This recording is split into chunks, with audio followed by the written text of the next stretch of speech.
இந்த 2020-22 இந்த வாக்கில் எல்லாம் பார்த்தீங்கன்னா ஃபுல்லாக அந்த மீ டூ விஷயங்கள் வந்தது. அதற்கு குறித்து பல முக்கியமான இன்ஸ்டிடியூஷன்ஸில் வந்து பாலியல் குற்றச்சாட்டு, அதை எக்ஸ் ஸ்டூடெண்ட்ஸு யாராவது புகார் சொல்லுவாங்க, அதை வச்சு பல விஷயங்கள் நடந்தது. நமக்கு ரொம்ப பரிச்சயமானது கேகே நகரில் இருக்கக்கூடிய ஒரு தனியார் பள்ளி. அந்த இஷ்யூ ஆனது. அவங்க அந்த நேரத்தில் வேறு ஏதோ நினச்சிட்டு திமுக அதற்கு அதிகமாக இம்பார்ட்டன்ட் கொடுத்தது. பிறகு அந்த சம்பவத்தில் ஈடுபட்டதாக சொல்லக்கூடிய அந்த ஆசிரியர் வந்து அந்த குறிப்பிட்ட சமுதாயம் இல்லைன்ன உடனே அதை அடக்கி வாசித்தாங்கன்னு பார்த்தோம். அதுக்கப்புறம் ஒரு சென்ட்ரல் இன்ஸ்டியூஷன், சென்ட்ரல் கவர்மெண்ட்டோட இன்ஸ்டியூஷன் அப்படின்னு பார்த்தோன்னா கலாக்ஷேத்ரா, இந்த பரதநாட்டியம், பாட்டு இதெல்லாம் அங்கே சொல்லிக் கொடுக்குறாங்க. அங்கே வந்து ஒரு ஸ்டூடெண்ட்டு, ஒரு அங்கே இன்ஸ்ட்ரக்டர், பரதநாட்டியம் அதெல்லாம் சொல்லிக் கொடுக்குறவருக்கும் 2 பேருக்கும் தொடர்பு இருக்குது அப்படின்னு சொல்லி அங்கே ஏற்கனவே பணியாற்றிய லீலா சாம்சன், அவர் எப்படிப்பட்டவருங்கிறது எல்லாருக்கும் தெரியும். அவர் வந்து ஒரு ஃபேஸ்புக் போஸ்ட் போடுறாரு. அந்த மாணவியுடைய பெயரை போட்டே பகிரங்கமாக அது போட்டது, அது பெரிய இஷ்யூ ஆனது.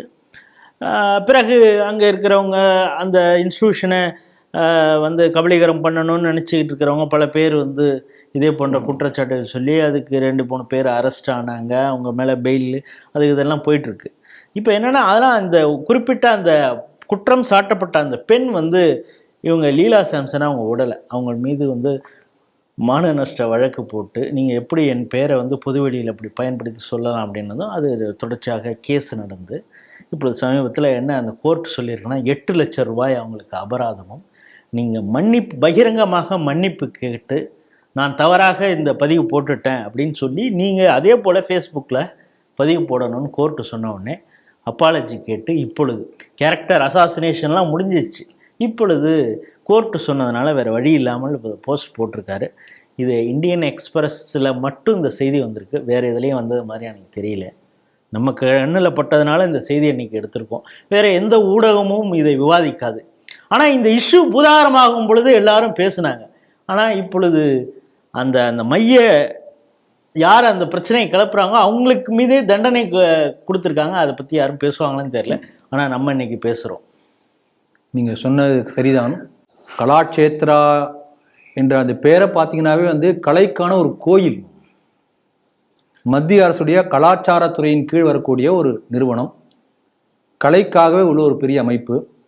தமிழ்நாட்டை பொறுத்தவரை தமிழ்நாடு கவர்னர் தான் அது மேலே அதிகாரம் உள்ளவர், நாட்டு டிஎம்கே. அப்போ இந்த திராவிட கண்மணிகளுக்கெல்லாம் அது மேலே ஒரு பெரிய கண் உண்டு ஆரம்பத்துலேருந்து. எப்படியாவது அதை கைப்பற்ற முடியுமா, ஏதாவது பண்ண முடியுமா என்று. சோனியா காந்தி வந்து நாட்டுடைய நிழல் பிரதமராக இருந்த காலத்தில் இந்த லீலா தாம்சன் வந்து அங்கே போய் அங்கே இருந்தார். அவர் வந்த உடனே பண்ண முதல் வேலை என்ன தெரியுங்களா? அங்கே முகப்பில் இருந்த விநாயகர் சிலையை அப்புறப்படுத்தினார். அதாவது ஆன்மீகத்திற்கும் நாட்டியம் நடனத்துக்கும் சம்பந்தம் இல்லைன்னு அவங்க அங்கேயே, அதாவது பரதநாட்டியத்துக்கும் நம்முடைய இந்து பாரம்பரியத்துக்கு என்ன தொடர்பு இருக்கிறதோ அவற்றை அழித்து ஒரு கிறிஸ்டியன் அஜெண்டாவை உள்ளே கொண்டு வரணும் என்பதற்காகவே நிறுவப்பட்ட, அதுக்காக அமைக்கப்பட்ட ஒரு தான் அவர்.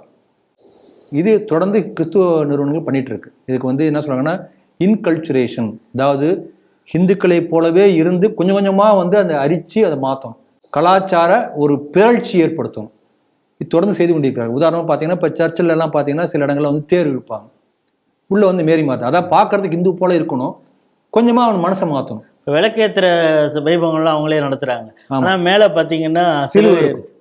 அதே போல் கலாக்ஷேத்ராவில் எந்த அளவுக்கு வந்து கிறிஸ்துவ அஜெண்டாவை நோக்கி இழுத்து கொண்டு ஹைஜாக் பண்ணி கொண்டு போக முடியும் என்று பெரிய முயற்சி நடந்தது. நல்ல வேளையாக அது வந்து பெரிய அளவில் முயற்சி வெற்றி கிடைக்கவில்லை. ஆனால் வந்த உடனே முதல்ல பிள்ளையார் சிலை எடுத்தாங்க, எனக்கு நல்லா தெரியும், அது ஞாபகம் இருக்கிறது. நீங்கள் சொன்னீங்க இந்த கேகே நகரில் உள்ள ஒரு பள்ளின்னு, பிஎஸ்பிபி பள்ளி. நீங்கள் வந்து அந்த ஸ்டோரி எடுத்து பாருங்கள். கேகே நகர் பள்ளி, பிஎஸ்பிபி பள்ளி, கலாக்ஷேத்ரா, இந்த சிவசங்கர் பாபாவுடைய அந்த இன்ஸ்டிடியூஷன், ஒரே ஸ்டோரி தான்.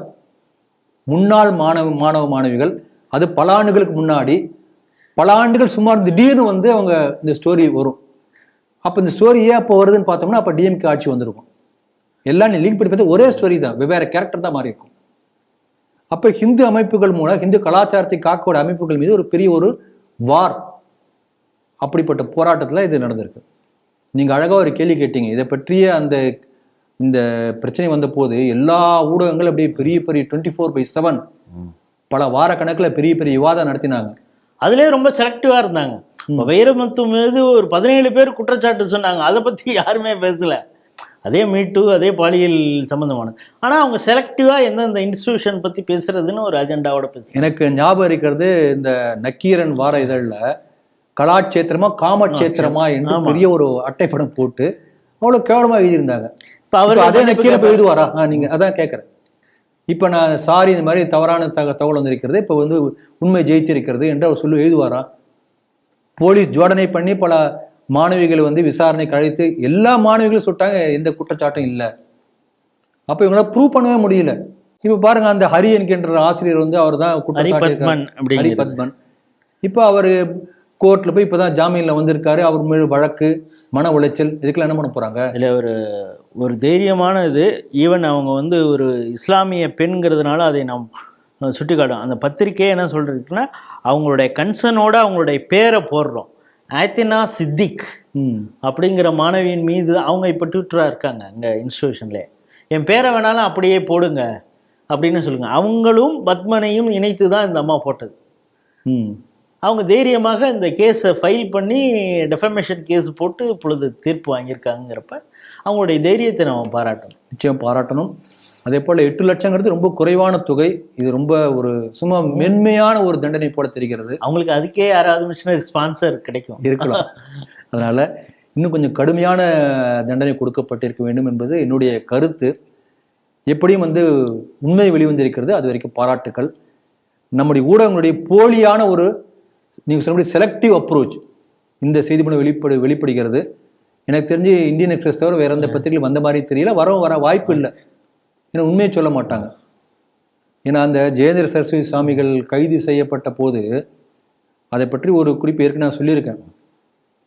எந்தெந்த பேப்பர்களில் எத்தனை முறை வந்து சொல்லப்பட்டது அந்த நியூஸ் வாஸ் ரிப்பீட்டட். கிட்டத்தட்ட more than 300-400 times it was repeated, TV சேனல்ஸ்லையும் பத்திரிகைகளையும். ஆனால் நிரபராதி என்று சொல்லி அவர் விடுதலை செய்யப்பட்டு ஒரே ஒரு முறை தான் வந்திருக்கு. அப்போ என்ன இம்ப்ரெஷன் தயார்பா அவங்க என்ன ஏற்படுத்த நினைக்கிறார்கள், அதில் அவங்களுக்கு வெற்றி. ஆகவே இந்து கலாச்சாரத்தை, நம்முடைய பாரம்பரியத்தை கட்டி காக்கும் நிறுவனங்கள் மீது சேற்றை வாரி தூற்றி செய்யக்கூடிய அந்த செயலை தொடர்ந்து கிறிஸ்துவ அஜெண்டா, இது உங்களுக்கு பெர்மனன்ட் அஜெண்டா நடந்து கொண்டிருக்கிறது. அப்படிப்பட்ட ஒரு செயல் வந்து முறியடிக்கப்பட்டிருக்கிறது. வாழ்த்துக்கள். அந்த சகோதரிக்கு நம்முடைய வணக்கங்கள்.